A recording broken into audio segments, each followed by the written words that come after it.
Patrick, ça chauffe. Ça chauffe. Ça chauffe un peu. Demain matin, vous allez voir Sébastien Lecornu. Il trouve que vous en faites beaucoup, un peu trop pour les entreprises. Il râle. Qu'est-ce que vous allez lui dire? Vous allez continuer le combat ou vous allez un peu baisser la voilure? Non, je pense pas qu'il râle. Non, on essaie d'équilibrer des forces adverses ou des forces contraires pour faire prévaloir les intérêts de l'économie, les intérêts des entreprises et donc les intérêts du pays. Et il vous entend? Il nous écoute. Est-ce qu'il nous entend? Je le vérifierai demain matin. Non, je pense qu'il est face à une équation quasiment insoluble.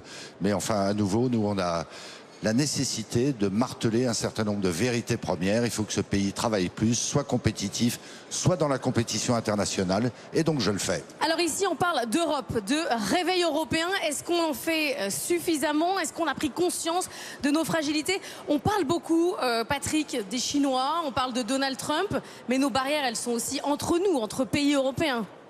Oui, alors il faut d'abord que l'Union européenne mette enfin en œuvre le rapport Draghi, auquel on souscrit totalement. Et à l'intérieur même de l'Union européenne, il faut effectivement approfondir ce marché intérieur, qui, tout le monde ne l'a pas en tête, correspond pour les biens à 44% d'équivalent de droits de douane non tarifaires, et pour les services 110%.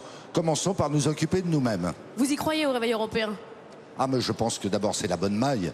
Je suis français jusqu'au bout des ongles. Mais enfin, à l'échelle de la compétition internationale, c'est évidemment l'Europe qui est le bon échelon. Mais il faut qu'on soit plus solidaire et surtout plus allant, plus déterminé. Il y a une inertie qui n'est plus tolérable.